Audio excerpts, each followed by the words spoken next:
Hello నమస్తే, welcome to విజయ మా ఊరు ఆడియో బుక్స్ ఛానల్. నేను విజయలక్ష్మిని. ఫ్రెండ్స్, నవల స్రవంతిలో నీకు నేనున్న శ్రీమతి అంగుళూరి అంజనీదేవి గారి నవల ఆడియోగా వినిపిస్తున్నాను కదా. మరి ఈరోజు నీకు నేనున్న నవల ఆడియో 7వ భాగం వినిపించబోతున్నాను. మరి ఆలస్యం చేయకుండా కథలోకి వెళ్ళిపోదాం, పదండి. లేడీస్ హాస్టల్ పెట్టడానికి పంతులు గారిని అడిగి మంచి ముహూర్తం పెట్టించాడు చరణ్. హాస్టల్కి ఏ పేరు పెడితే బాగుంటుందో కూడా అప్పుడే అడిగారు పంతులు గారిని. ఆయన మా అక్షరం వచ్చేలా ఏ పేరు పెట్టినా దివ్యంగా ఉంటుందన్నారు. మా అక్షరంతో పెట్టమన్నారు కాబట్టి మధురిమ గర్ల్స్ హాస్టల్ అంటే బాగుంటుంది అన్నాడు విక్రమ్. ఆ పేరు చరణ్కి బాగా నచ్చింది. ఆ పేరు వినగానే మధురిమ ఆనందానికి అవతుల్లేవు. పేరైతే పెట్టారు, మరి పెట్టుబడి? ఆలోచనలో పడింది మధురిమ. చరణ్, మీ బాబాయ్ చేయించిన నగలన్నీ నా దగ్గరే ఉన్నాయి. కష్ట సమయంలో కూడా వాటిని నేను కదిలించలేదు. ఆ నగలు బ్యాంకులో పెట్టి లోన్ తీసుకుందాం. ముందుగా బిల్డింగ్ అడ్వాన్స్ కడదాం. తర్వాత కార్డ్స్కి ఆర్డర్ ఇద్దాం. వంట చేయడానికి అవసరమయ్యే సామాన్లన్నీ రేపు మనిద్దరం వెళ్ళి కొందాం అంది మధురిమ. సరే అన్నాడు చరణ్. మధురిమ గర్ల్స్ హాస్టల్ పేరుతో బ్యానర్లు తయారు చేయించి అన్ని సెంటర్లలో కట్టిద్దాం. బాగా అవసరమైన చోట పెయింటర్ని పిలిపించి రాయిద్దాం. పాంప్లెట్స్, విజిటింగ్ కార్డు కొట్టించి అన్ని కాలేజీల్లో పంచుదాం అంది మధురిమ. మధురిమకి తను జాబ్ చేస్తున్న టైంలో వంట చేయడం బోర్ అనిపించి దివ్యతో కలిసి కర్నూల్లో కొన్ని హాస్టల్స్లో ఉన్న అనుభవం ఉంది. సరే అంటూ తమ ఉత్సాహాన్ని తెలియచేశారు విక్రమ్, చరణ్. కొన్ని కాలేజీల దగ్గరికి వెళ్ళి పాంప్లెట్స్ పంచడానికి ఓ పిల్లవాడిని మాట్లాడుకోవాలనుకున్నారు. హాస్టల్లో వంట చేయడానికి ఒక వంట మనిషి, 2 పని మనుషులు కావాలని లేబర్ కాలనీలో ముందుగానే చెప్పి ఉంచారు. హాస్టల్కి సంబంధించిన పనులన్నీ క్షణాల్లో జరిగిపోతున్నాయి. ప్రశాంతమైన పరిసరాలకి తగినట్టుగా అన్ని సౌకర్యాలతో సర్వాంగ సుందరంగా మధురిమ గర్ల్స్ హాస్టల్ రెడీ అయింది. మడికొండ నుండి రాహుల్ని తీసుకుని హన్మకొండ హంటర్ రోడ్డులో ఉన్న పీబీఆర్ కాంప్లెక్స్కి వచ్చింది మధురిమ. హాస్టల్ని నడుపుకుంటూనే రాహుల్ని చదివించుకుంటోంది. అన్ని కాలేజీల్లో డిగ్రీ అడ్మిషన్లు జరుగుతున్నాయి. కొన్ని కాలేజీల్లో జాయిన్ అయిన డిగ్రీ స్టూడెంట్స్ మధురిమ హాస్టల్లో జాయిన్ అయ్యారు. అన్ని కాలేజీల్లో డిగ్రీ అడ్మిషన్లు పూర్తయ్యాయి. పీజీ కౌన్సిలింగ్ మొదలైంది. పీజీ కౌన్సిలింగ్ జరుగుతున్న టైంలోనే కొంతమంది స్టూడెంట్స్ వాళ్ళ పేరెంట్స్తో వచ్చి మధురిమ హాస్టల్ చూసి వెళ్ళారు. స్టూడెంట్స్ వచ్చినా పేరెంట్స్ వచ్చినా మధురిమనే కలుస్తారు. వాళ్ళు అడిగే ప్రశ్నలకి ఓపిక్గా సమాధానం చెబుతుంది మధురిమ. ముందుగా తన హాస్టల్ డీటెయిల్స్ని, రూల్స్ని వాళ్ళకి చెబుతుంది. తర్వాత ఎవరికి ఏ రూమ్లో ఏ బెడ్ ఇవ్వాలో తనే స్వయంగా వెళ్ళి చూపిస్తుంది. వాళ్ళు ఓకే అన్నాక వాళ్ళ చేత ఫామ్ ఫిలప్ చేయిస్తుంది. హాస్టల్ ఫీజు కట్టించుకుని వాళ్ళను హాస్టల్లో జాయిన్ చేసుకుంటుంది. పిల్లలకి టైం ప్రకారం అన్నీ అందే విధంగా పని వాళ్లతో చెప్పి చేయిస్తుంది. రేషన్ కానీ, కూరగాయలు కానీ, సిలిండర్లు కానీ అయిపోకముందే ఎప్పటికప్పుడు ఫోన్లు చేసి తెప్పించుకుంటుంది. Electricity bill, phone bill, building rent నెలకోసారి తనే స్వయంగా వెళ్ళి కట్టుకుంటుంది. హాస్టల్ మొత్తం తనదే అయినందువల్ల ఏ చిన్న ప్రాబ్లం వచ్చినా తనే సాల్వ్ చేసుకుంటుంది. మధురిమ హాస్టల్ ఫీల్డ్లో సెట్ అయ్యాక చరణ్, విక్రమ్ వాళ్ల పనుల్లో వాళ్ళు బిజీ అయ్యారు. పీజీ అడ్మిషన్లు మొదలయ్యాయి. కౌన్సిలింగ్ టైంలో వచ్చిన హాస్టల్ చూసి వెళ్ళిన అమ్మాయిలు మాత్రం డైరెక్ట్గా లగేజీలతో వచ్చి మధురిమ హాస్టల్లో జాయిన్ అయ్యారు. మేధతో పాటు మేధ ఫ్రెండ్స్ కూడా కొంతమంది వచ్చి మధురిమ హాస్టల్లో జాయిన్ అయ్యారు. డిగ్రీ, ఎంసీఏ, ఎంబీఏ, బీటెక్ స్టూడెంట్స్తో మధురిమ హాస్టల్ నిండిపోయింది. మధురిమ హాస్టల్లో ఇంకా ఒక్క బెడ్ కూడా ఖాళీ లేదు. ఆ హాస్టల్లో ఎక్కువగా కరీంనగర్, ఆదిలాబాద్, ఖమ్మం, వరంగల్ జిల్లాల అమ్మాయిలు ఉన్నారు. ఒక్క మేధది మాత్రం హైదరాబాద్. మేధ ఫ్రెండ్స్ది నల్గొండ. మేధ చదువుతున్న కాలేజీలోనే బీటెక్ ఫస్ట్ ఇయర్లో జాయిన్ అయింది వర్ష. వర్ష కౌన్సిలింగ్ రోజు రాకుండా ఒకేసారి వాళ్ళ మమ్మీ రోజామణిని, అమ్మమ్మ రుద్రాణిని వెంటబెట్టుకుని నేరుగా మధురిమ హాస్టల్కి వచ్చింది. లగేజ్ కూడా తెచ్చుకుంది. నా హాస్టల్లో వేకెన్సీ లేదమ్మా అంది మధురిమ వర్ష వాళ్ళని చూడగానే. హాస్టల్లో ఖాళీ లేదని తెలియగానే రోజామణి, రుద్రాణి భయపడ్డారు. నవ్వు ముఖంతో ప్రశాంతంగా కనిపిస్తున్న మధురిమను చూడగానే రోజామణికి ధైర్యం వచ్చింది. ఎలాగోలా మధురిమతో మాటలు కలిపింది. హాస్టల్లో వేకెన్సీ లేదని ఎంత చెప్పినా రోజామణి వినలేదు. రిక్వెస్ట్ చేస్తూ మధురిమ దగ్గరే కూర్చుంది. మధురిమకు ఏం చెయ్యాలో అర్థం కాలేదు. ఎలాగైనా చూడండి మేడం, నేను మీ హాస్టల్ గురించి మా హైదరాబాద్లోనే విన్నాను. మా వారు కూడా వర్షను మీ హాస్టల్లోనే జాయిన్ చేయమని చెప్పారు. ఎందుకంటే మీ హాస్టల్ పక్కన రూరల్ డిఎస్పీ ఆఫీస్ ఉందట కదా, అందుకే మీ హాస్టల్లో ఉండే అమ్మాయిలకు సెక్యూరిటీ ఎక్కువగా ఉంటుందన్నారు. ఎప్పుడైనా అమ్మాయిలను చోట వదిలేటప్పుడు తగినంత సేఫ్టీ కూడా చూసుకోవాలిగా మేడం. మా వర్షను ఉంచితే మీ హాస్టల్లోనే ఉంచాలని ఉంది. అది కాక మిమ్మల్ని చూస్తుంటే, మీ సాఫ్ట్నెస్ చూస్తుంటే మాకే ఇక్కడ ఉండాలనిపిస్తోంది అంటూ చేతులు పట్టుకుంది రోజామణి. రుద్రాణి కూడా మధురిమనే చూస్తూ కళ్ళతోనే బ్రతిమాలింది. అప్పటికే రుద్రాణి ఆ హాస్టల్ అంతా తిరిగి చూసి వచ్చింది. తన మనవరాలిని ఉంచితే ఆ హాస్టల్లోనే ఉంచాలనుకుంది. చూడండి రోజామణి గారు, మీరు చెప్పేది బాగానే ఉంది. బెడ్ ఖాళీ ఉంటే వర్షను నేను తప్పకుండా తీసుకుని ఉండేదాన్ని. మీరు కాస్త ముందుగా వచ్చి ఉంటే ఈ ప్రాబ్లం ఉండేది కాదు అంది మధురిమ. నేను ముందే వచ్చేదాన్ని మేడం. మా వారు దీన్ని బలవంతంగా డిగ్రీలో చేర్పించారు. బీటెక్ అయితే సీటు కొనాలి, డబ్బు ఎక్కువ అవుతుందని ఆయన బాధ. అదేమో డిగ్రీ చెయ్యనని మొండికేసింది. నేను చిట్టీలు కడుతుంటాను, అందరి చేత కట్టిస్తుంటాను. డబ్బులు ఎప్పుడైనా సంపాదించుకోవచ్చు మేడం, చదువులు సంపాదించుకోలేం కదా. అందుకే నేను వేస్తున్న ఒక చిట్టీని వర్ష కోసం మధ్యలోనే పాడుకున్నాను. ఆ డబ్బు తెచ్చి కాలేజీలో కట్టి వర్షకి బీటెక్ సీటు కొన్నాను అంటూ వర్షను ఎందుకింత లేటుగా తీసుకొచ్చిందో, తనెంత కష్టపడి సీటు కొన్నదో వివరంగా చెప్పింది రోజామణి. రోజామణి చెప్పేది విన్నది మధురిమ. రోజామణే కాదు, ఎవరేం చెప్పినా సహనంగా వింటుంది మధురిమ. ఎవరినీ నొప్పించదు, కసురుకోదు, విసుక్కుంటూ సమాధానం చెప్పదు. ఇదిగో ఇక్కడో బెడ్ వేయించండి మేడం, ఖాళీ స్థలం బాగానే ఉంది, ఇబ్బంది ఏం ఉండదు అంటూ మేధ బెడ్ పక్కనే కొంత స్థలం ఉంటే అక్కడ చూపించింది రోజామణి. రోజామణికి గ్రహింపు శక్తి ఎక్కువ. తనేదైనా కావాలనుకున్నప్పుడు ఎక్కడికక్కడే అడ్జస్ట్ అయిపోతుంది. మధురిమ మాట్లాడలేదు. అక్కడ బెడ్ వేస్తే మేధకి ఫ్రీగా ఉండదు. మేధని ఇబ్బంది పెట్టడం మధురిమకి ఇష్టం ఉండదు. మధురిమ ఫీలింగ్స్ని అర్థం చేసుకుంది రోజామణి. ఆఖరి ఆయుధంగా మేధ దగ్గరికెళ్ళి కూర్చుంది. మేధను బ్రతిమాలింది, ప్రాధేయపడింది. ఆమె అలా అడుగుతుంటే కాదనలేకపోయింది మేధ. వర్షకి తన బెడ్ పక్కన ఓ బెడ్ వేయడానికి ఒప్పుకుంది మేధ. బెడ్ వేయించాక దగ్గరుండి ఆ బెడ్పై ఓ బెడ్షీట్ వేసి వర్ష లగేజీ మొత్తం తనే స్వయంగా షెల్ఫ్లో సర్దింది రోజామణి. అదంతా అయ్యాక మధురిమ దగ్గరకు వెళ్ళి హాస్టల్ ఫీజు కట్టింది. నా బిడ్డ ఎప్పుడూ మమ్మల్ని వదిలి ఉండలేదు మేడం, ఇదే కొత్త. అది పుట్టినప్పటి నుండి హైదరాబాద్లోనే ఉన్నది. కనీసం మా అమ్మ వాళ్ళ ఊరు బనగానపల్లి కూడా అదెప్పుడూ వెళ్ళలేదు. మేం కూడా దాన్ని విడిచిపెట్టి ఎప్పుడూ ఉండలేదు. అన్నం కూడా సరిగా తినదు మేడం. తినేటప్పుడు కాస్త చూడండి మేడం, తినమని చెప్పండి. ఇక ముందు అన్నీ మీరే మేడం, మీ చేతుల్లో పెట్టి వెళ్తున్నా అంటూ కళ్ళ నీళ్లు పెట్టుకుంది రోజామణి. కొంతమంది అమ్మాయిల తల్లులు అలాగే కళ్ళ నీళ్లు పెట్టుకుంటారు. అది మధురిమ ఎప్పుడూ చూస్తున్న దృశ్యమే, కొత్త కాదు. మనం అంతలా చెప్పాలా రోజా? ఆమెను చూస్తుంటేనే తెలియట్లేదా? వర్షను మనకన్నా ఎక్కువగా చూస్తుంది. నాకు ఆ ధైర్యం ఉంది. ఇక బయలుదేరు, ముందా కళ్ళ నీళ్లు తుడుచుకో, లేకుంటే నా కళ్ళు తడుస్తాయి అంది రుద్రాణి. తల్లి కళ్ళ నీళ్లు పెట్టుకోవడం మొదలైతే ఆపడం ఎవరి వల్ల కాదు.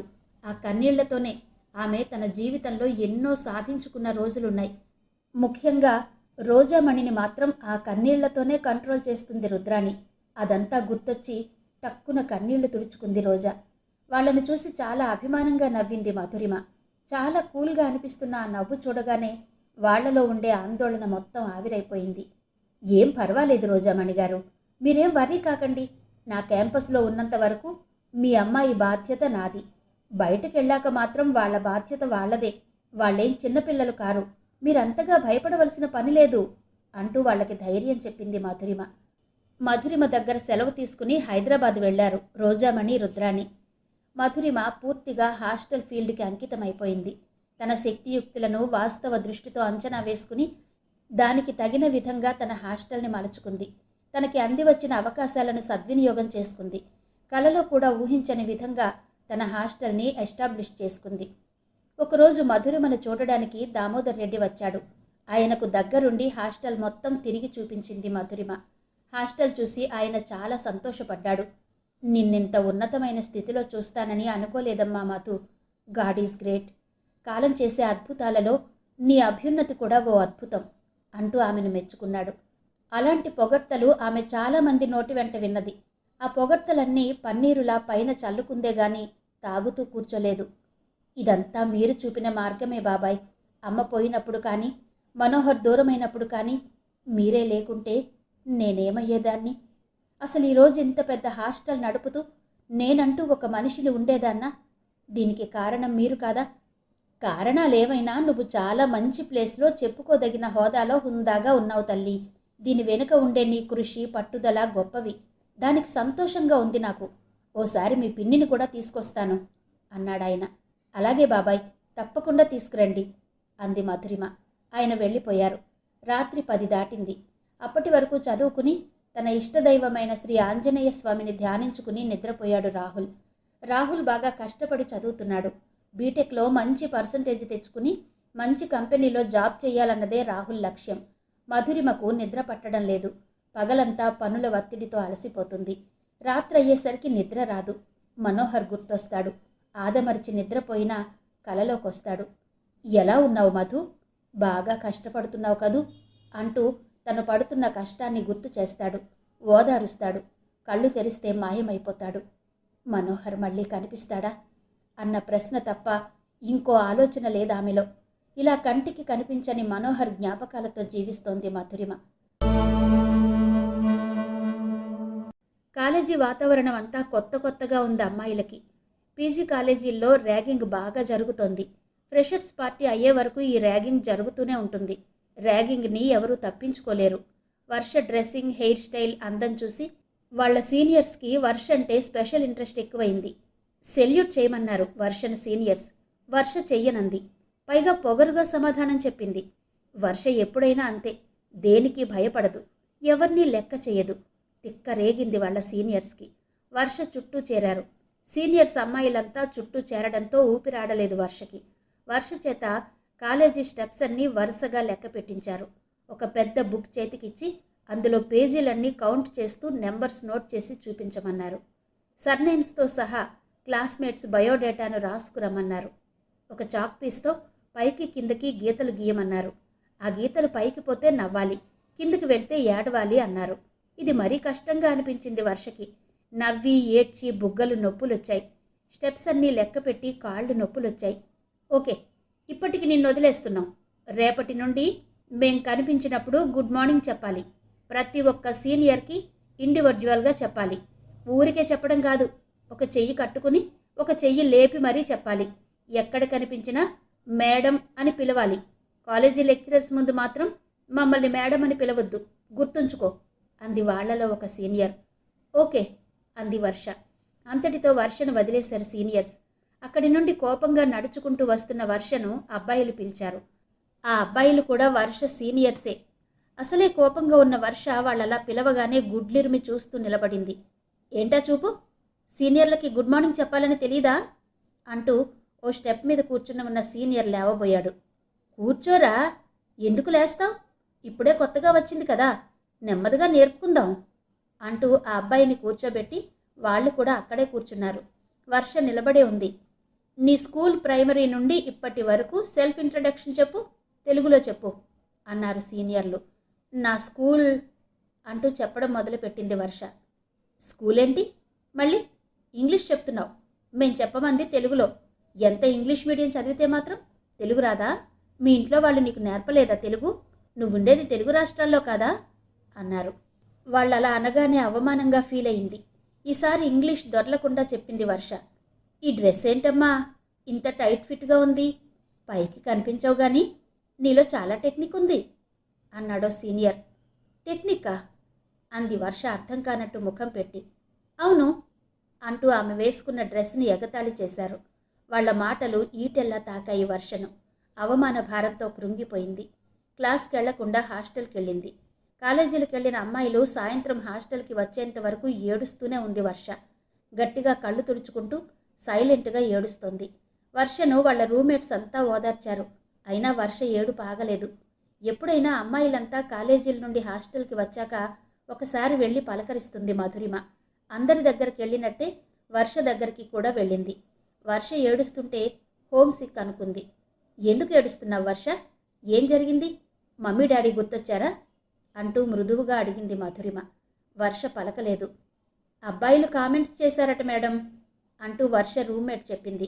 వర్ష ఏడుస్తుంటే ఏం చెయ్యాలో అర్థం కాక దిండును ఒళ్ళో పెట్టుకుని వర్షనే చూస్తూ కూర్చుంది మేధ.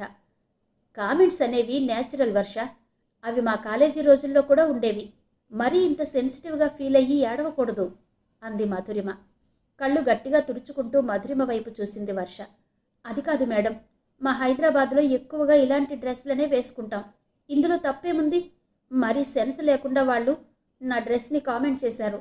అందుకే ఏడుపు వస్తుంది అంటూ ఏకధారగా కారుతున్న కన్నీళ్లను మళ్ళీ గట్టిగా తుడుచుకుంది. ఆ కన్నీళ్లు ఎంత ఆపుదామనుకున్నా ఆగడం లేదు. కన్నీళ్ల విషయంలో వర్షది వాళ్ళ అమ్మమ్మ పోలిక. అప్పుడే కొత్తగా చూస్తున్న దానిలా వర్ష వేసుకున్న డ్రెస్ వైపు పరిశీలనగా చూసింది మధురిమ. హైదరాబాద్కి వరంగల్కి తేడా ఉంది వర్ష. ప్రస్తుతం మనం ఉండే ప్రదేశాన్ని బట్టి డ్రెస్సులు వేసుకోవాలి. నువ్వు చుడీదార్లు సెల్వార్లు వేసుకో, చక్కగా ఉంటావు. అప్పుడు నీ సీనియర్లే కాదు, ఏ అబ్బాయి నీ జోలికి రాడు. వీలైనంత త్వరగా నీ గెటప్ మార్చుకో. ముందు నువ్వు సెన్స్గా ఉండు, వాళ్ళ సెన్స్లో వాళ్ళుంటారు. నీకు ఈ న్యూ సెన్స్ తప్పుతుంది అంటూ అక్కడి నుండి కదిలి వేరే బ్లాక్కి వెళ్ళింది మధురిమ. మధురిమ మాటలు వర్ష తల మీద సుత్తితో గట్టిగా కొట్టినట్టయింది. కసిగా మధురిమ వెళ్ళిన వైపే చూస్తూ కూర్చుంది వర్ష. ఈవిడ నా సెన్స్లో నన్ను ఉండమంటుందా అని మనసులో పదే పదే అనుకుంది. వెంటనే పక్కమ్మాయి వైపు తిరిగి, మా ఇంట్లో మా డాడీ కూడా ఇంతే. నేను ఫ్రీగా హ్యాపీగా ఉంటే చూడలేడు. కళ్ళల్లో నిప్పులు పోసుకున్నట్టు చిందులు వేస్తాడు. ఆయనకు తెలియకుండా అడుగు తీసి అడుగు వేయడానికి లేదు. మా రోజుల్లో ఇలా ఉండేవాళ్ళం అలా ఉండేవాళ్ళమని ఒకటే సోది. అది భరించలేకనే నేను హైదరాబాద్లో ఉన్నన్ని రోజులు ఇంట్లో ఉండేదాన్ని కాదు, ఇంటర్నెట్ షాప్కి వెళ్ళి కూర్చునేదాన్ని అంది వర్ష. వర్ష మాటలకి వాళ్ళ రూమ్మేట్స్ ఆశ్చర్యపోతూ చూశారు. ఇంటర్నెట్కి వెళ్ళేదానివా? నీకు చాటింగ్ చేయడం వచ్చా అంటూ ఆసక్తిగా వర్ష వైపు చూస్తూ ఒక అమ్మాయి అడిగింది. ఆ అమ్మాయికి చాటింగ్ చెయ్యడం అంటే పర్వతాన్ని ఎక్కుతున్నంత కష్టం, ఎక్కలేనేమోనన్న నిరాశ. ఓ, నాకెప్పుడో వచ్చు. ఏ, నీకు రాదా? చాటింగ్ చేయడం అంత డెడ్ ఈజీ ఇంకొకటి లేదు. నీకు ఇంకో విషయం తెలుసా? చాటింగ్ వల్ల కొత్త కొత్త వ్యక్తులు పరిచయం అవుతారు. అలా నాకు పరిచయమైన వాడే రాణా. రాణాది వరంగల్, కిడ్స్ కాలేజీలో బీఫార్మసీ చేస్తున్నాడు. నన్ను వరంగల్ వచ్చి బీటెక్ చేయమని రాణా చెబితేనే వచ్చాను. నేను హైదరాబాద్లో ఉన్నన్ని రోజులు రోజు నాకు చాటింగ్లో మంచి మంచి కొటేషన్లు గ్రీటింగ్స్ పంపేవాడు అంది వర్ష. నోరెళ్లబెట్టి వింటోందా అమ్మాయి. ఆ అమ్మాయిది స్టేషన్ ఘన్పూర్ దగ్గర చిన్న పల్లెటూరు. ఇంటర్ వరకు పెద్ద పెండ్యాలలో చేసింది. ఎంసెట్లో మంచి ర్యాంకు రావడంతో ప్రస్తుతం బీటెక్ చేస్తోంది. ఆ అమ్మాయి చదివేది కూడా వర్ష చదివే కాలేజీలోనే. నిన్న నేను బయటకెళ్ళింది కూడా రాణాతోనే. రాణా తన బైక్ మీద నన్ను హోటల్ సుప్రభాకి తీసుకెళ్లి తినిపించాడు. ఆ హోటల్ నాకు బాగా నచ్చింది అంది వర్ష. హోటల్కి వెళ్ళావా? నిన్న మేడంతో అబద్ధం చెప్పి బయటికెళ్ళింది రాణాతో తిరగడానికా? ఇది తెలిస్తే మేడం నిన్ను హాస్టల్లో ఉండనిస్తుందా? అమ్మో అంటూ షాక్ తిన్న దానిలా చూసిందా అమ్మాయి. ఆ అమ్మాయికి ఇలాంటి విషయాలు వినాలన్నా, ఇది మీకు తెలుసా అంటూ తను విన్న విషయాన్ని ఇతరులతో చెప్పాలన్నా చాలా ఇంట్రెస్టింగ్గా ఉంటుంది. అది కాక తను విన్న విషయాలను ఆ బ్లాక్ అంతా తిరిగి చెప్పి వస్తేనే కానీ తిండి తింటుంది. లేకుంటే ఫాస్టింగ్ ఉన్నదానిలా తిండి మానేస్తుంది. అది ఆ అమ్మాయిలో ఉండే స్పెషల్ క్వాలిటీ. ఆ అమ్మాయి వైపు చాలా క్యాజువల్గా చూసింది వర్ష. రాణాతో బయటకెళ్తే తప్పేంటి? నేను మా హైదరాబాద్లో ఉన్నప్పుడు కూడా రాణా వరంగల్ నుండి వచ్చి నన్ను మా డాడీకి తెలియకుండా బయట తిప్పేవాడు. ఇప్పుడు కూడా నన్ను అలాగే తీసుకెళ్లాడు. ఏమో బాబు, ఇంట్లో మా డాడీ నస కన్నా ఈ హాస్టల్లో ఈ మధురిమ గారి నసనే నాకు బోర్ కొడుతోంది. ఈ హాస్టల్లో ఇంకా నాకు ఎన్ని బాధలున్నాయో గాడ్ నోస్ అంటూ ఆ రూమ్లో అందరమ్మాయిలు వినేలా గట్టిగా చెప్పింది. మధురిమ తనని సెన్స్గా ఉండమందన్న కోపంతో వెంటనే బాత్రూంలోకి వెళ్ళి అన్ని ట్యాప్లు ఆన్ చేసి వచ్చింది. ట్యాంకుల్లో నీళ్లన్నీ అయిపోయాయి. కరెంటు పోయింది. అమ్మాయిలంతా మధురిమ దగ్గరికి వెళ్ళి బాత్రూముల్లో నీళ్లు రావడం లేదని కంప్లైంట్ చేశారు. అంతకుముందే మోటార్ ఆన్ చేసి ట్యాంకులన్నీ నింపి పెట్టింది మధురిమ. నీళ్లన్నీ ఏమయ్యాయో అర్థం కాలేదు. ఆమెకు టెన్షన్ పెరుగుతోంది. ఆమె అలా టెన్షన్ పడుతుంటే హ్యాపీగా ఫీల్ అయింది వర్ష. రూమ్మేట్స్ ముందు తనని సెన్స్ లేని దానిలా నిరూపించిన మధురిమ మాటలు పురుగుల్లా చేరి వర్ష మెదడుని ఇంకా తొలిచివేస్తూనే ఉన్నాయి. ఆ పురుగులను చంపేదాకా వర్ష బాధ తగ్గదు. తనెంత బాధను అనుభవిస్తుందో మధురిమ కూడా అంత బాధను అనుభవించాలి. ఇంకా ఏదో చెయ్యాలి, ప్రతీకారం తీర్చుకోవాలి అనుకుంది మనసులో. రాత్రి డిన్నర్ టైంలో కావాలనే పెరుగు క్యాన్ని కింద పడేసింది వర్ష. నేలపాలైన పెరుగు వైపు చూస్తూ, అయ్యో ఇప్పుడేం తినాలి అనుకున్నారు అమ్మాయిలంతా. క్యాన్ కింద పడ్డ చప్పుడు విని మధురిమ తన గదిలో నుండి బయటకొచ్చింది. ఆమె గది ముందే మెస్ ఉంటుంది. మధురిమను చూడగానే నిర్లక్ష్యంగా తల ఎగరేసింది వర్ష. అది వర్ష పని అని అర్థమైంది. వర్షను చూడగానే ఎలర్జీ అనిపించింది మధురిమకు. క్రింద పడ్డ పెరుగంతా టైల్స్ నిండా అంటుకుని కాలు పెడితే జారే విధంగా ఉంది. అదంతా తుడవడానికి పనిపిల్ల లేదు. రేపొస్తానని గంట ముందే ఇంటికెళ్ళింది. ఇప్పుడు ఎలాగైనా అది తుడవకపోతే అమ్మాయిలు క్రింద పడతారు. వెంటనే నేల మీద పడిన పెరుగును ఓపికగా తుడిచింది మధురిమ. ఆమె అలా వంగి నేల తుడుస్తుంటే సంబరంగా ఉంది వర్షకి. లోలోన ఎంత నవ్వుకుందో. సెన్స్ లేదని తొక్కలేదని అనవసరంగా నన్ను రెచ్చగొట్టుకున్నావు, అనుభవించు అన్నట్టుగా మధురిమ వైపు చూసి అక్కడి నుండి వెళ్ళిపోయింది వర్ష. రాత్రి 10:30 దాటాక మళ్లీ మెస్లోకి వచ్చింది వర్ష.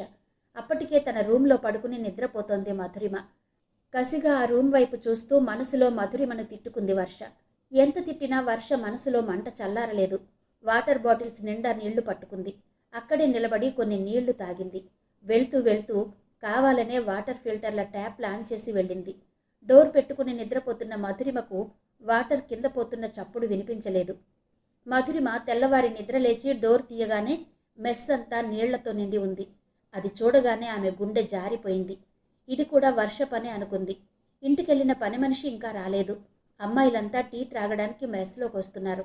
వెంటనే మెస్ అంతా తొడవడం మధురిమ పని అయింది. తన పనులతోనే సతమతమవుతున్న మధురిమకి ఈ ఎక్స్ట్రా పనుల వల్ల ఒళ్ళు నొప్పులొస్తున్నాయి.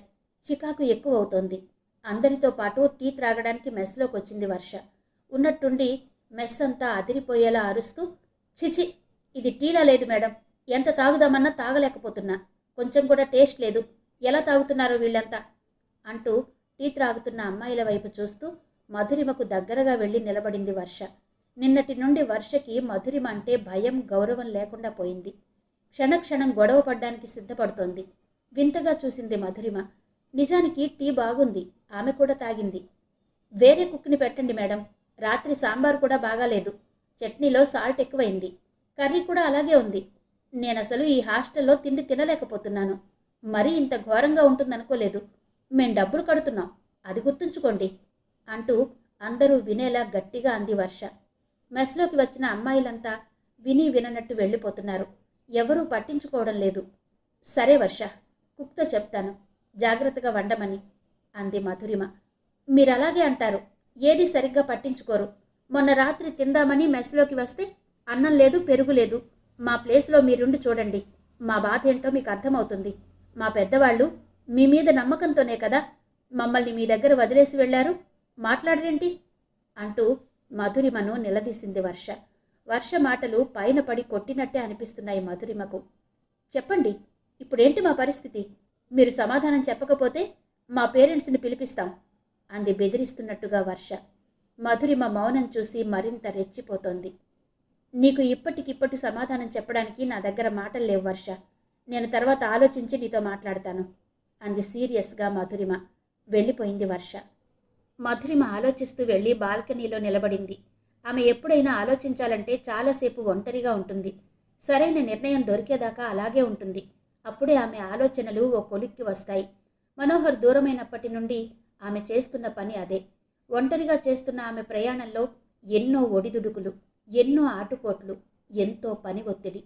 ఆ ప్రయాణంలో సంతృప్తి ఉన్నా లేకున్నా తప్పనిసరిగా చేయవలసిన ఒంటరి ప్రయాణం ఆమెది. ఆ రాత్రి కూడా వర్ష గురించే ఆలోచిస్తూ పడుకుంది మధురిమ. వర్ష తనని కావాలని పెడుతున్న టార్చర్ చూస్తుంటే భయంగా ఉంది మధురిమకి. చులకన చేసి మాట్లాడుతున్న ఆ మాటల్ని తట్టుకోలేకపోతుంది. ఏ టైంలో ఏం మాట్లాడుతుందోనని బెదురుగా ఉంది. ఎలాగైనా దీనికి పరిష్కారం ఆలోచించాలి. అయినా ఈ సమస్యలన్నీ అలల్లాంటివి. ఈ అలలకి బెదిరిపోకూడదు, సముద్రపు గట్టులా తట్టుకోవాలి అని తనకి తానే ధైర్యం చెప్పుకుని నిద్రలోకి జారుకుంది మధురిమ.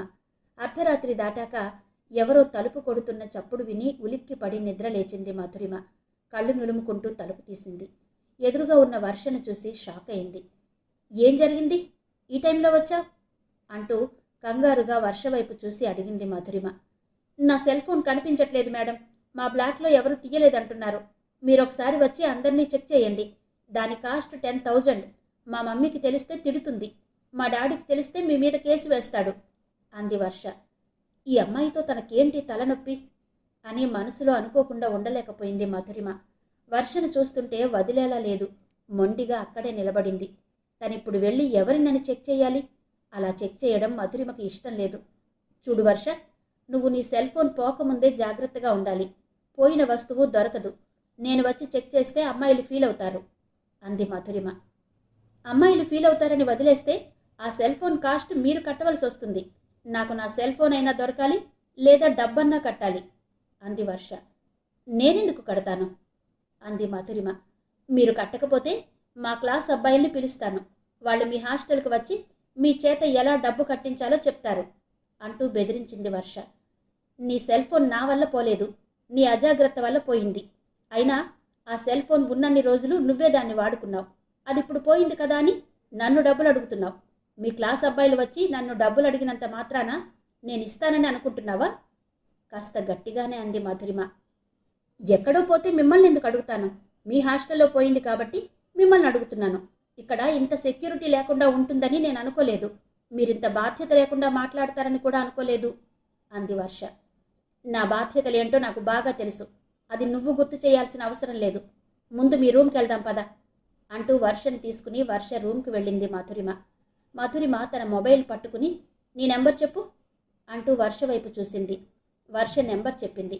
వెంటనే వర్ష మొబైల్కి రింగ్ ఇచ్చింది మధురిమ. వర్ష బ్యాగ్లో ఉన్న వర్ష సెల్ ఫోన్ రింగ్ అయింది. రింగ్ విని అందరూ వర్ష బ్యాగ్ వైపు చూశారు. ఆశ్చర్యపోయారు. స్విచ్ ఆఫ్ చేసి పెట్టిన తన సెల్ ఫోన్ ఎలా రింగ్ అయిందో అర్థం కాక వర్ష కూడా ఆశ్చర్యపోతూ తన బ్యాగ్ వైపు చూసింది. వర్ష ముఖంలో నెత్తురు చుక్క లేకుండా అయింది. వర్ష సెల్ వర్ష బ్యాగ్లోనే ఉంది మేడం. తన సెల్ తన బ్యాగ్లోనే పెట్టుకుని ఇప్పటి వరకు మా బ్యాగ్లన్నీ చెక్ చేసింది. అందరినీ టెన్షన్ పెట్టింది అంటూ అక్కడున్న అమ్మాయిలంతా కోపంగా చూశారు వర్ష వైపు. షేమ్గా అనిపించి తలదించుకుంది వర్ష. నీ బ్యాగ్లోనే నీ సెల్ ఫోన్ పెట్టుకుని అందరినీ ఇలా బ్లేమ్ చేయడం దేనికి? మాతో ఆడుకోవడానికి ఈ టైమే దొరికిందా అంటూ సీరియస్గా వర్ష ముఖంలోకి చూసి వెళ్ళిపోయింది మధురిమ. వంచిన తల ఎత్తలేదు వర్ష. వాళ్ల ముఖాల్లోకి చూడాలంటే సిగ్గుగా ఉంది. మధురిమను టార్చర్ పెట్టాలని కష్టపడి ప్లాన్ చేసుకుంటే ఆ టార్చర్ ఏదో తనకే చుట్టుకున్నట్టయింది. మేధ మీద అనుమానం వచ్చింది వర్షకి. నా బ్యాగ్లో పెట్టుకున్న నా సెల్ ఫోన్ని స్విచ్ ఆన్ చేసి పెట్టింది నువ్వే కదూ అంటూ మేధను అడిగింది వర్ష.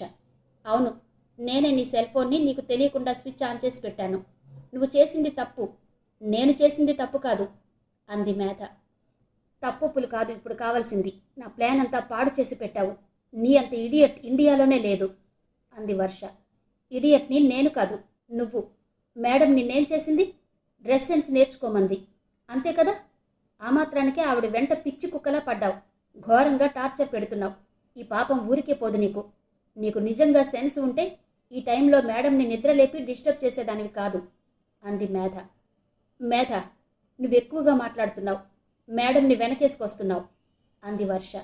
వెనకేసుకు రావడమే కాదు, ఇక ముందు ఈ హాస్టల్లో నీ ఆటలు సాగవని చెబుతున్నా. మాటకు ముందు డబ్బు కడుతున్నావంటూ మేడం మీదకి పోతున్నావు. డబ్బు కట్టకపోతే ఎక్కడెక్కడి నుండో వచ్చిన మనందరికీ ఈ షెల్టర్ ఎలా వస్తుంది? ఇంత సెక్యూరిటీ ఎవరిస్తారు? ఈ ఫెసిలిటీస్ అన్నీ ఎవరు కల్పిస్తారు? ఫుడ్, బెడ్ ఎలా దొరుకుతాయి? ఒక్కటి గుర్తుంచుకో, నువ్వు డబ్బు కడుతున్నావు కాబట్టే మేడం నీకు 24 గంటలు సర్వీస్ చేస్తున్నారు. ఇక్కడ మనకు అందే ఈ సర్వీస్ అంతా మనం కట్టే డబ్బుతోనే ముడిపడి ఉంది. ఇంకెప్పుడు డబ్బు ప్రసక్తి తీసుకురాకు అంది మేధ. హాస్టల్ పెట్టకముందు నుండే వాళ్ల విక్రమన్నయ్య మధురిమ గురించి ఇంట్లో చెబుతుండేవాడు. అందుకే మధురిమ గురించి బాగా తెలుసు మేధకి. నా ఫ్రెండ్ వయ్యుండి నువ్వే ఇలా మాట్లాడతావా? ఈ హాస్టల్లో నేనుండను. తొక్కలో హాస్టల్, తొక్కలో ఫ్రెండ్స్. ఒక యూనిటీ లేదు, పాడు లేదు. ఇక్కడుండే వాళ్ళంతా మేడం తొత్తులు. ఏం ఫెసిలిటీస్ ఉన్నాయని ఇక్కడ? ఒక్క ఫెసిలిటీ కూడా సరిగ్గా లేదు. బట్టలు ఉతుక్కోవడానికి ప్లేస్ లేదు, ఆరేసుకోవడానికి తీగలు లేవు, చేతులు వాష్ చేసుకోవడానికి బేసిన్లు లేవు. ఏది టైంకి అందదు. నా బెడ్కి అయితే గాలే రాదు. ఈ తొక్కలో బెడ్కి అకామిడేషన్ బిల్ ఒకటి అంటూ తన బెడ్కేసి ఓ తన్ను తన్నింది వర్ష. అప్పటికప్పుడే తన లగేజీ మొత్తం సర్దేసుకుంది వర్ష. ఏంటి, లగేజీ మొత్తం ఇప్పుడే సర్దేసుకున్నావు? ఇంత రాత్రి వేళ బయటికి వెళ్తావా అడిగింది మేధ. వెళ్ళాలన్నా వీలు కాదు. క్రిందో పెద్ద తాళం వేస్తారు, బోడి తాళం. ఎవడికి కావాలో ఈ సెక్యూరిటీ? నాకైతే ఈ హాస్టల్ ఏమాత్రం నచ్చలేదు. దోమలు కొడుతున్నాయి. ఇక్కడ ఒక క్షణం కూడా ఉండను. తెల్లవారగానే వెళ్ళిపోతాను అంటూ బెడ్పై పడుకుని టక్కున దుప్పటి కప్పుకుంది వర్ష. వర్ష ఎంత త్వరగా వెళ్ళిపోతే ఆ హాస్టల్ అంత ప్రశాంతంగా ఉంటుందనిపించింది మేధకి. రాణాతో వర్ష తిరుగుతుందన్న విషయం తెలిసినప్పటి నుండి ఆ రూమ్లో ఉండే అమ్మాయిలకి వర్ష అంటే మంచి ఇంప్రెషన్ లేదు. హాస్టల్ వెకేట్ చేస్తానని వర్ష లగేజీ సర్దుకోవడం చూసి ఆ అమ్మాయిలు సంతోషించారు. మధురిమ హాస్టల్ వెకేట్ చేసి వేరే హాస్టల్లో జాయిన్ అయింది వర్ష. వేరే హాస్టల్లో వర్ష ఉండే రూమ్లో వర్షతో పాటు 5 అమ్మాయిలున్నారు. ఆ అమ్మాయిలు చాలా డిఫరెంట్గా ఉన్నారు. వాళ్ళలో ఒక అమ్మాయికి అలంకరణ, అందం గురించి అస్సలు పట్టదు. ఇంకో అమ్మాయి ఆరోగ్యం బాగున్నా ఎందుకో కాలేజీకి వెళ్ళదు. మరో అమ్మాయి పని పాట లేని దానిలా అటు ఇటు తిరుగుతూ ఎదురు షాపుకెళ్ళి ఏదో ఒకటి కొని తింటుంది. ఇంకో అమ్మాయి పక్కనే కూర్చుని నెట్లో హలో హాయ్ చెప్పుకోవడం కోసం రోజు నెట్కెళ్తుంది. పక్క బెడ్ అమ్మాయి మాత్రం చాటింగ్లో కొత్తగా పరిచయమైన ఫ్రెండ్ని లవర్గా ఊహించుకుంటూ పక్క వాళ్ళ బుర్రను ఐస్ క్రీమ్లా తింటుంది. ఆ అమ్మాయి పేరు చార్మి. అందరిలో కన్నా చార్మియే వర్షకి బాగా దగ్గరైంది. ఒక్క చార్మి తప్ప మిగతా అమ్మాయిలు ఆ రూమ్లో ఉన్నా లేనట్టే అనిపిస్తున్నారు వర్షకు. చార్మి లేనప్పుడు ఒంటరిగా మౌనంగా గడపాల్సి వస్తుంది. ఆ మౌనంలో నుంచి ఏదో మార్పు పుట్టింది వర్షలో. కాలేజీలో ఒకవైపు ర్యాగింగ్ జరుగుతున్నా మరోవైపు క్లాసులు జరుగుతున్నాయి. జీన్స్ వేసుకోవడం మానేసింది వర్ష. చుడీదార్లు, సెల్వార్లు వేసుకుంటుంది. ఎందుకలా వేసుకుంటుందో వర్షకే స్పష్టంగా తెలీదు. ట్రెడిషనల్గా కనిపిస్తున్న ఆ డ్రెస్సెస్లో వర్ష అందంగా ఉంది. అసలే వర్షది చూపు తిప్పుకోలేని అందం. ఇప్పుడు ఇంకా ఆ రూపం చూసిన కొద్దీ చూడాలనిపిస్తోంది. వర్ష తన ఫీలింగ్స్ని ఎక్కువగా చార్మితో చెబుతుంది. వర్ష చెప్పే మాటల్లో కొత్తగా సాత్విక్ వినిపిస్తున్నాడు. సాత్విక్ వర్ష క్లాస్మేట్. చార్మి కూడా క్లాసులో సాత్విక్ని చూస్తుంది. చార్మినే కాదు, ఆ క్లాసులో అమ్మాయిలంతా సాత్విక్ని ఇంట్రెస్ట్గా చూస్తుంటారు. ఆ అబ్బాయి మాత్రం ఎవరి వైపు చూడడు. చూడడానికి బాగుంటాడు. వేసుకునే డ్రెస్ కూడా ఫార్మల్గా ఉండి డీసెంట్గా అనిపిస్తాడు. క్లాస్లో లెక్చరర్స్ అడిగిన క్వశ్చన్స్కి షార్ప్గా ఆన్సర్ చేస్తుంటాడు. ఏ డౌట్ వచ్చినా వెంటనే లెక్చరర్స్ని అడిగి క్లియర్ చేసుకుంటాడు. సాత్విక్ది అందరి అబ్బాయిల్లా అమ్మాయిలతో మాట్లాడే స్వభావం కాదు. అక్కడంతా అమ్మాయిలు క్లోజ్గా మూవ్ అవుతుంటే సాత్విక్ మాత్రం లెక్చరర్స్కి, స్టూడెంట్స్కి నచ్చే విధంగా మూవ్ అవుతుంటాడు. వర్షకేమో సాత్విక్తో మాట్లాడాలనుంది, పరిచయం పెంచుకోవాలనుంది. కానీ రిజర్వ్డ్గా కనిపిస్తున్న సాత్విక్తో మాటలు కలపాలంటే భయంగా ఉంది. పరిచయం లేకపోయినా సాత్విక్ తనని చూడాలన్న ఆరాటంతోనే ఈ మధ్యన ప్రత్యేకంగా అలంకరించుకుంటోంది. టిఫిన్ తినడం కూడా మర్చిపోయి కాలేజీకి వెళుతోంది వర్ష. సాత్విక్ దృష్టి తన మీద పడడం కోసమే తన డ్రెస్సింగ్ని ట్రెడిషనల్గా మార్చుకున్నానని ఇప్పుడు స్పష్టమైంది వర్షకు. సాఫ్ట్గా, కూల్గా మాట్లాడడం నేర్చుకుంది. అయినా సాత్విక్ వర్షను పట్టించుకోవడం లేదు. మనసు ఆపుకోలేక క్లాస్కి వెళ్ళగానే సాత్విక్ని చూసి హాయ్ చెప్పింది వర్ష. పరిచయం లేని వ్యక్తిని చూసినట్టు హాయ్ అన్నాడు సాత్విక్. మళ్ళీ వర్ష వైపు చూడలేదు. గోడకేసి తల బాదుకోవాలనిపించింది. తన పట్ల ఏమాత్రం చలించని సాత్విక్ని చూస్తుంటే ఏం చెయ్యాలో అర్థం కావడం లేదు. సాత్విక్ గుర్తొస్తే తిండి తినాలనిపించడం లేదు, నిద్రపోవాలనిపించడం లేదు. రాణా ఫోన్ చేస్తుంటే వర్షకి విసుగ్గా ఉంది. వర్ష కట్ చేస్తోంది. వర్ష కట్ చేసే కొద్దీ ఇంకా ఎక్కువగా చేస్తున్నాడు రాణా. ఫోన్ చేయడం ఆపి మెసేజ్ పంపాడు. ఒక్కటి కాదు, చాలా పంపాడు. ఆ మెసేజ్లు చూడాలన్న ఇంట్రెస్ట్ లేదు వర్షకి. మనసంతా సాత్విక్ని నింపుకొని ఉన్న వర్షకి రాణా ఫోన్ కాల్స్ ముల్లులా గుచ్చుకుంటున్నాయి. అది భరించలేక వర్ష తన సెల్ ఫోన్ స్విచ్ ఆఫ్ చేసుకుని దిండు కింద పెట్టుకుంది. సాత్విక్ని తలుచుకుంటూ పడుకుంది. మనోహర్కి కేరళలో మంచి ట్రీట్మెంటే అందుతోంది. పద్మ మనోహర్ని వదిలి క్షణం కూడా పక్కకి వెళ్ళడం లేదు. జాగ్రత్తగా చూసుకుంటోంది. మనోహర్ అన్నయ్యలు, రవి అప్పుడప్పుడు కేరళ వెళ్ళి చూసి వస్తున్నారు. పద్మ భయపడుతుందని రోజు ఎవరో ఒకరు ఫోన్ చేసి మాట్లాడుతున్నారు. కేరళ వెళ్ళాక పద్మకు కూడా కాస్త ప్రశాంతత దొరికింది. మనోహర్ త్వరగా కోలుకుంటాడన్న నమ్మకం కలిగింది. జూనియర్ల క్లాసులకి సీనియర్లు వచ్చి ఫ్రెషర్స్ పార్టీ రేపు అని డిసైడ్ చేశారు. జూనియర్ల పేర్లను ఓ లిస్ట్ రాసి ఇమ్మని అడిగారు సీనియర్లు. అలాగే రాసిచ్చారు జూనియర్లు. ఫ్రెషర్స్ పార్టీ రూమ్ నెంబర్ 27లో జరుగుతుంది, అక్కడికి రండి. జూనియర్ అమ్మాయిలందరూ శారీలు కట్టుకురండి, అబ్బాయిలందరూ టక్ చేసుకుని రండి అని జూనియర్లతో చెప్పి అక్కడి నుండి వేగంగా సెమినార్ హాల్ దగ్గరికి వెళ్లారు సీనియర్లు. సెమినార్ హాల్ అంతా అందంగా డెకరేట్ చేశారు. ఫ్రెషర్స్ పార్టీ కోసం వర్ష పడుతున్న హడావిడి అంతా ఇంతా కాదు. కారణం ఆ అమ్మాయి కట్టుకోబోయే శారీయే. శారీ అంటేనే సరిపడిన వర్ష ఆ రోజు శారీ కట్టుకోగానే మరింత అందంగా కనిపించింది. వర్ష కట్టుకున్న శారీ చార్మిది. ఆ శారీ గులాబీ రంగులో వర్క్ చేసి మోడర్న్గా ఉంది. చిన్న జడ అల్లుకుని ఆ జడలో గులాబీ పువ్వు పెట్టుకుంది. స్టోన్స్ నెక్లెస్ సెట్ పెట్టుకుంది. అది కూడా చార్మిదే. అలంకరణ పూర్తయ్యాక చార్మి స్కూటీ మీద ఎక్కి కాలేజీ గేటు ముందు దిగింది వర్ష. కాలేజీ గేటు ముందు దిగుతున్న వర్షను చూడగానే కొందరు అబ్బాయిలు wow, mind blowing, what a beauty అని వర్షకి వినిపించేలా అంటూ వెళ్ళిపోయారు. వాళ్ళ మాటలు వింటున్న వర్షకి తన అందం మీద తనకి కాన్ఫిడెన్స్ పెరిగింది. వర్ష, చార్మి రూమ్ నెంబర్ 27కి వెళ్లారు.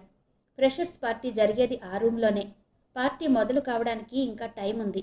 ఫ్రెండ్స్ అంతా ఒకరినొకరు హాయ్ అంటూ విష్ చేసుకుంటున్నారు. అక్కడంతా హడావిడిగా ఉంది. సీడీలో నుంచి లేటెస్ట్ సాంగ్స్ వినిపిస్తున్నాయి. ఇంతలో సీనియర్స్లో ఒక అమ్మాయి మైక్ పట్టుకుని please sit right be in your places అంటూ మైక్లో చెప్పింది. ఆ అమ్మాయిలు అలా చెప్పగానే అబ్బాయిలు ఒకవైపు కూర్చున్నారు, అమ్మాయిలు ఒకవైపు కూర్చున్నారు. రంగురంగుల శారీల్లో అమ్మాయిలు డీసెంట్గా టక్ చేసి, అబ్బాయిలు ఎవరి సీట్లలో వాళ్ళు ఆ సీట్లకే గౌరవాన్నిచ్చేలా ఉన్నారు. ప్రిన్సిపల్ వచ్చి కేక్ కట్ చేసి అందరికీ ఆల్ ది బెస్ట్ చెప్పి వెళ్ళిపోయారు. సీనియర్స్ అబ్బాయిలు అమ్మాయిలు ఒకరి తర్వాత ఒకరు లేచి స్పీచ్ ఇచ్చారు. తర్వాత యాంకరింగ్ చేసే అమ్మాయి అబ్బాయి మైక్ పట్టుకుని ఇప్పటి వరకు మా స్పీచ్ విన్నారు కదా, ఇప్పుడు మీలో ఎవరైనా వచ్చి మాట్లాడదలుచుకుంటే మాట్లాడొచ్చు అంటూ జూనియర్స్కి ఒక ఛాన్స్ ఇచ్చారు. స్పీచ్ ఇవ్వడానికి సాత్విక్ లేచాడు. అందరూ క్లాప్స్ కొట్టారు. వర్ష చూపులు సాత్విక్ మీదనే అతుక్కుపోయాయి. సాత్విక్ మైక్ పట్టుకుని మాట్లాడడం మొదలుపెట్టాడు. Respected seniors and my dear friends, senior చెప్పిన మాటల్ని మేము తూచా తప్పకుండా పాటిస్తాము. ఇంతవరకు కాలేజీలో లెక్చరర్స్ చెప్పే లెసన్స్ మాకు బాగా అర్థమవుతున్నాయి. అలాగే మాకు వచ్చే డౌట్స్ కూడా లెక్చరర్లు ఎంతో బాగా అర్థమయ్యేలా చెబుతున్నారు. థ్యాంక్స్ ఫర్ గివింగ్ ఆపర్చునిటీ అంటూ మైక్ అక్కడ పెట్టి కూర్చున్నాడు సాత్విక్. సాత్విక్ గొంతులో వినిపించిన క్లారిటీ వర్ష గుండెలో గిలిగింతలు పెట్టింది. సీనియర్లు నిన్న రాసుకున్న లిస్టులో నుంచి ఒక అమ్మాయి పేరు, ఒక అబ్బాయి పేరు పిలుస్తూ కొన్ని గేమ్స్ కండక్ట్ చేస్తున్నారు. ఆ గేమ్స్ చూడ్డానికి ఆసక్తిగా కనిపిస్తున్నాయి, ఆడడానికి ఉత్సాహంగా అనిపిస్తున్నాయి. అమ్మాయిల్లో నుంచి వర్షని, అబ్బాయిల్లో నుంచి సాత్విక్ని పిలిచి ఓ బౌల్లో కొన్ని రకాల గింజల్ని ఉంచి అందులో నుంచి సజ్జ గింజల్ని ఏరమని చెప్పారు సీనియర్లు. సాత్విక్ పక్కన నిలబడి గేమ్ ఆడుతున్నందుకు థ్రిల్లింగ్గా ఉంది వర్షకి. తనకు ఆ అవకాశం వస్తుందని ఊహించలేదు. కానీ అందులో ఏవి సజ్జ గింజలో తెలుసుకోవడానికి చాలా టైం పట్టింది వర్షకి. సాత్విక్ ఏరుతున్న గింజల్ని చూసి తను కూడా ఏరడం మొదలుపెట్టింది వర్ష. కానీ సీనియర్స్ ఇచ్చిన 60 సెకండ్స్లో సాత్విక్ ఎక్కువ గింజల్ని ఏరి విన్ అయ్యాడు. సాత్విక్కి సీనియర్స్ ఒక చిన్న డిక్షనరీ గిఫ్ట్గా ఇచ్చారు. తర్వాత సీనియర్స్ చాలా గులాబీ పువ్వులను తెచ్చి ఓ చోట పెట్టారు. జూనియర్ అమ్మాయిలందరినీ వరుసగా స్టేజ్ మీదకి పిలిచారు. చూడండి జూనియర్స్, మీరంతా సీనియర్స్ దగ్గరుండే గులాబీ పువ్వులను కొని తీసుకెళ్ళి స్టేజ్ మీదున్న జూనియర్ అమ్మాయిలకు ఇవ్వండి. ఎంతమంది అమ్మాయిలకైనా ఇవ్వండి, కానీ ఇచ్చిన వాళ్ళకి మళ్ళీ ఇవ్వకూడదు అంటూ సీనియర్ అబ్బాయిలు జూనియర్స్ అబ్బాయిలతో చెప్పారు. సీనియర్స్ చెప్పినట్టే జూనియర్ అబ్బాయిలు సీనియర్స్ దగ్గరున్న గులాబీ పువ్వుల్ని కొని చాలా ఉత్సాహంగా స్టేజ్ మీదున్న అమ్మాయిలకు ఇచ్చారు. ఎక్కువ పూలు వర్షకే వచ్చాయి. వర్షను మిస్ రోజ్గా అనౌన్స్ చేశారు. మిస్ రోజ్గా సెలెక్ట్ అయిన వర్షకి ఏమాత్రం సంతోషంగా లేదు. కారణం సాత్విక్ వర్షకి రోజా పువ్వు కొని ఇవ్వలేదు. వర్షకే కాదు, ఆ అబ్బాయి ఏ అమ్మాయికి ఇవ్వలేదు. చూస్తూ కూర్చున్నాడు. నెక్స్ట్ గేమ్ మొదలైంది. అలా వరుసగా ఒక గేమ్ తర్వాత ఒక గేమ్ జరుగుతోంది. సాత్విక్ విన్ అయినప్పుడు అందరూ క్లాప్స్ ఆగిపోయాక కూడా వర్ష క్లాప్స్ వినిపిస్తూ సాత్విక్ హృదయాన్ని వింతగా తాకుతున్నాయి. వర్ష ముఖంలో కనిపిస్తున్న ఆనందం సాత్విక్ మనసుని కదిలిస్తోంది. అనుకోకుండానే సాత్విక్ చూపులు వర్ష చూపుల్ని తడుముతున్నాయి. కారణం, అంతకుముందు బౌల్లో గింజలేరుతున్నప్పుడు సాత్విక్ పక్కన వర్ష మామూలుగా నిలబడలేదు, సిగ్గుల మొగ్గై నిలబడింది. ఆ సిగ్గు ఎప్పుడైనా బాగా ఇష్టపడిన వ్యక్తి ముందే వ్యక్తం చేస్తుంది, ఏ తరం ఆడపిల్లైనా. అది క్యాచ్ చేశాడు సాత్విక్. ఎందరిలో ఉన్నా వర్ష ఎక్కువగా సాత్విక్నే చూస్తోంది. వర్ష చూపులు సాత్విక్లో అలజడి కలిగిస్తున్నాయి. సాత్విక్ కూడా వర్షను చూస్తున్నాడు. సాత్విక్ అలా చూస్తుంటే సాధించలేనిదేదో సాధించానన్న ఆత్మవిశ్వాసం కలిగింది వర్షలో. వర్ష విన్ అయినప్పుడు కూడా అందరి క్లాప్స్ ఆగిపోయాక, గేమ్స్ అన్నీ అయ్యాక జూనియర్లని సీనియర్లు డ్యాన్స్ చేయమన్నారు, పాటలు పాడమన్నారు. వాళ్ళలా అడగగానే జూనియర్లలో హుషారొచ్చింది. ఒక్కసారిగా ఆ వాతావరణం సందడిగా మారింది. డ్యాన్స్తో పాటలతో అక్కడంతా ఒకలాంటి ఊపు ఉత్తేజం వచ్చాయి. ఒకవైపు నుండి క్లాప్స్ వినిపిస్తుంటే జూనియర్లంతా ఉత్సాహంతో ఉల్లాసంతో ఊగిపోతూ తమలోని టాలెంట్ని రకరకాలుగా బయటపెట్టారు. ఫైనల్గా అబ్బాయిలకు పెట్టిన గేమ్స్లో సాత్విక్ విన్ అయ్యాడు. అమ్మాయిలకు పెట్టిన గేమ్స్లో వర్ష విన్ అయింది. ఆ పార్టీలో సీనియర్స్ అంతా కలిసి సాత్విక్ని మిస్టర్ ఫ్రెషర్గా, వర్షని మిస్ ఫ్రెషర్గా డిసైడ్ చేశారు. ఆ ఇద్దరిని స్టేజ్ పైకి రమ్మని ఆహ్వానించారు. వర్ష, సాత్విక్ స్టేజ్ పైకి వెళ్ళి నిలబడ్డారు. విజయోత్సాహంతో ఆ ఇద్దరి ముఖాలు వెలిగిపోతున్నాయి. వర్ష తలపై కిరీటం పెట్టి మిస్ ఫ్రెషర్ అని రాసి ఉండే రిబ్బన్ని మెడలో వేసి సత్కరించారు. సాత్విక్ తలపై తలపాగా పెట్టి మిస్టర్ ఫ్రెషర్ అని రాసి ఉండే రిబ్బన్ని మెడలో వేసి సన్మానించారు. ఆ ఇద్దరు స్టేజ్పై స్పెషల్గా ఫోకస్ అయ్యారు. ముందుగా వర్షకి సాత్వికే షేక్ హ్యాండ్ ఇచ్చి కంగ్రాట్స్ చెప్పాడు. థ్యాంక్స్ చెబుతూ వర్ష కూడా సాత్విక్కి కంగ్రాట్స్ చెప్పింది. ఫ్రెషర్స్ పార్టీ ముగిసింది. నీకు నేనున్న శ్రీమతి అంగులూరి అంజనీదేవి గారి నవల ఆడియో 7వ భాగం విన్నారు కదా. మిగిలిన కథ తర్వాతి భాగాల్లో వినిపిస్తాను. అంతవరకు సెలవు. నమస్తే.